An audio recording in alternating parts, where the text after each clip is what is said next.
ஸ்ரீவைகுண்டம் ரயில் நிலையத்தில் சிக்கியிருக்கிற ரயில் பயணிகளை மீட்பதற்கான நடவடிக்கை தொடங்கியிருக்கிறது. ஸ்ரீவைகுண்டத்தில் சிக்கியுள்ள 500 பயணிகளை மீட்க ராணுவ ஹெலிகாப்டர் சென்றது. ஏற்கனவே 300 பயணிகள் மீட்கப்பட்ட நிலையில் மீதம் இருக்கிற 500 பயணிகளை மீட்பதில் சிக்கல் நிலவியது.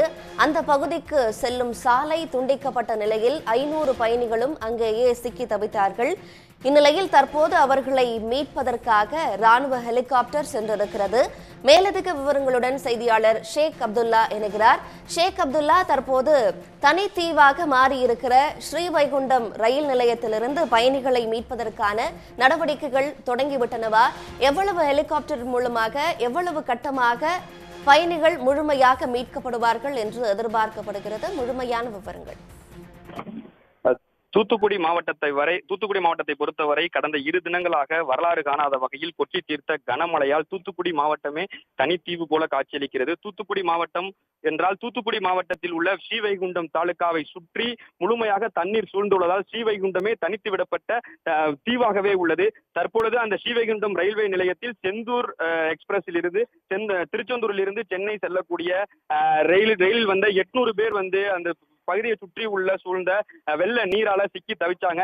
நேற்று முதற்கட்டமாக 300 பயணிகள் மீட்கப்பட்ட நிலையில ஸ்ரீவைகுண்டம் ரயில்வே நிலையத்தில் அங்கு சிக்கி தவித்த மக்களை அருகே உள்ள திருமண மண்டபங்களில் தங்க வைத்து அவர்களுக்கு தேவையான உணவு உள்ளிட்டவைகள் வழங்கப்பட்ட நிலையில அந்த ரயில் பயணிகளை உடனடியாக மீட்கணுங்கிறது கோரிக்கை ஒரு பெரிய குரலாகவே இருந்து வந்தது. குறிப்பா பார்க்க போனா ஸ்ரீவைகுண்டம் முழுமையாகவே பாதிக்கப்பட்ட பகுதி, ஒரு தனி தீவாகவே உள்ள பகுதியாகவே தற்பொழுது இந்த மழை பெரிய பாதிப்பை ஏற்படுத்தியிருக்கு. அதுலதான் இந்த செந்தூர் எக்ஸ்பிரஸ்ல வந்த பயணிகள் ஒரு 800 பேர் சிக்கி தவிச்ச நிலையில முதற்கட்டமா 300 பேர் மீட்கப்பட்டுள்ள நிலையில தற்போது 500 பேர் அவங்க சிக்கி தவிச்சாங்க.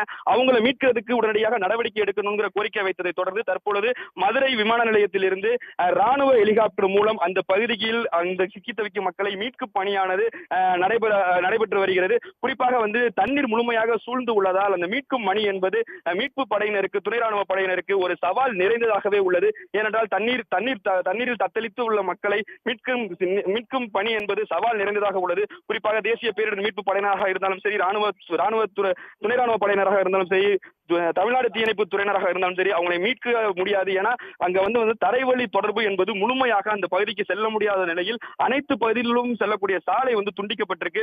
வான்வழி மார்க்கமாகவே அப்பகுதியில் உள்ள மக்களை மீட்க முடியும், ரயில் பயணிகளையும் மீட்க முடியுங்கிற நிலை இருந்தனாலதான் தற்பொழுது ஹெலிகாப்டர் மூலம் அந்த பகுதியில் பயணிகளை சிக்கி தவிக்க முதற்கட்டமாக அங்கே சிக்கி தவிக்கக்கூடிய ரயில் பயணிகளை மீட்கும் பணி தொடர்ந்து நடைபெற்று வருகிறது. அவங்களுக்கு தேவையான உணவு உள்ளிட்ட வகையிலையும் இந்த ஹெலிகாப்டர் மூலமா கொண்டு போயிருக்காங்க. குறிப்பா ஸ்ரீவைகுண்டத்துல ரயில் பயணிகள் நிலை இந்த மாதிரியான நிலை இருந்தால் ஒட்டுமொத்த அந்த ஸ்ரீவைகுண்டத்தை சுற்றி உள்ள கிராமப்புறங்களில் உள்ள பொதுமக்களுடைய நிலை என்பது பரிதாபத்துக்குரியதாகவே இருக்கிறது.